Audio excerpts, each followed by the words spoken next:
M. Oke, nah ini kita sedikit aja karena waktu udah agak mepet ya. Pertama kita tanya dulu ya, tahu atau tidak MBK yang sudah dilaksanakan sejak 6 Januari makan bergizi gratis. Yang tahu besar sekali pemilih 91%. Dari 91% yang mengaku puas atau sangat puas itu mayoritas itu mencapai 64%. 64%. Tetapi ini satu hal yang perlu diwaspadai juga karena yang menyatakan kurang puas cukup besar juga. Total mencapai 21,7. Menyatakan kurang puas atau tidak puas. Kemudian setuju atau tidak terhadap MBK. Yang menyatakan sangat setuju atau setuju itu sekitar 87%. 87%. Sangat setuju dan mereka setuju terhadap program ini, tetapi yang puas itu di bawah yang setuju. Ada sekitar 60-an persen. Artinya ada yang setuju tetapi belum puas terhadap pelaksanaan MBK. Meskipun mayoritas masih ini ya masih puas. Tapi lagi-lagi tingkat kepuasannya masih perlu digenjot. Tentu saja dengan banyak syarat ya. Ini dia, terus sekarang bisa cek ya. Ini berkaitan dengan apa namanya dengan sikap mereka, penilaian publik secara umum, apakah efektif atau tidak MBK, kemudian memenuhi pangan atau tidak, mampu mengentaskan stunting atau tidak, overall percaya ya, dengan pernyataan Gus. Kemudian kita tanya juga yakin atau tidak bahwa percaya atau tidak bahwa pelaksanaan MBK ini tepat sasaran. Nah, ini lebih rendah lagi, meskipun mayoritas ya, itu 63% itu menyatakan percaya. Tetapi dalam jumlah yang cukup signifikan, sepertiga responden itu nggak percaya MBK tepat sasaran. Ini meskipun masih minoritas, tapi dalam jumlah sepertiga responden menyatakan kurang percaya MBK tepat sasaran, itu patut diwaspadai oleh pemerintah. Kemudian kita tanya juga, percaya atau tidak percaya pelaksanaan makan bergizi gratis tidak dikorupsi. Ini di sini agak split ya. Yang mengatakan sangat percaya atau percaya MBK tidak dikorupsi itu 43,1% tidak dikorupsi. Tapi ada 46,9% responden yang mengatakan pelaksanaan MBK itu dikorupsi.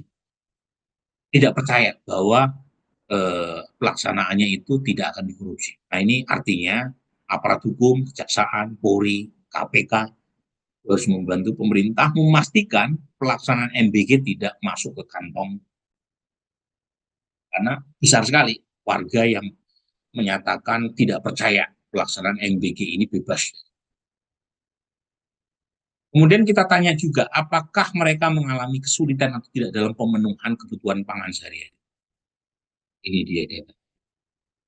Dia mengatakan cukup sering atau sangat sering, tetapi ada yang mengatakan kadang-kadang paling banyak, yang mengatakan tidak pernah. Ini Rizka mungkin masuk golongan ini ya. 1% ya. Pilih juga ya. Nah, ini kita juga tanya, apakah responden yang kita wawancarai 1220 itu anggota keluarganya menjadi resipien dari MBK atau tidak? Untung nih ya, karena kalau kita menemukan hanya 5% responden kita yang mengaku menerima MBK, pasti kita akan laporkan apa adanya nih, pemilihnya. Dalam survei ini ada 16,5% responden kita yang mengaku anggota keluarganya dapat makan bergizi gratis. Lumayan, tapi mayoritas tidak pernah mendapatkan MBK. Waktu survei kita dilakukan 16 sampai 20. Dan kita tanya profil responden kita. Punya anak di rumah ibu bapak, ada anak yang masih SD atau tidak? 30% jawab ada. Dan anak yang masih sekolah SLTP 19%. Anak yang masih sekolah SLTA 16%. wanita hamil menyusui 9%. Kenapa kita tanya ini? Karena mereka lah yang punya hak untuk mendapatkan MBG, makan bergizi gratis.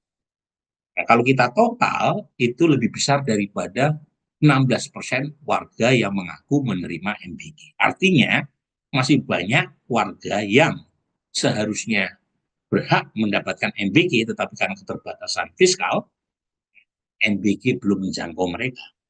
MBG kan bukan hanya buat anak sekolah ya, tapi juga buat wanita hamil dan menyusui. Nah, kemudian kita tanya, ideal MBG ini ditujukan kepada siapa? 47,4% responden mengatakan sebaiknya pada seluruh anak di Indonesia. Tetapi dalam jumlah yang besar, responden mengatakan sebaiknya buat anak-anak yang membutuhkan dan wilayah yang terpencil dan miskin saja. Ini mungkin responden yang merasa negara ini punya keterbatasan fiskal. Jadi sebaiknya buat yang membutuhkan saja atau buat mereka yang tinggal di wilayah terpencil. Di satu, terkait dengan yang membutuhkan, kedua berdasarkan tempat tinggal. Kalau tempat tinggalnya di kota ya sebaiknya nggak usah. Tapi kalau tinggal di kota tetapi miskin, boleh. Tapi kalau tinggal di wilayah yang terpencil, semuanya harus dapat.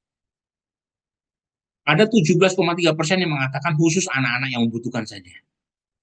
6,2% mengatakan khusus wilayah yang terpencil dan miskin.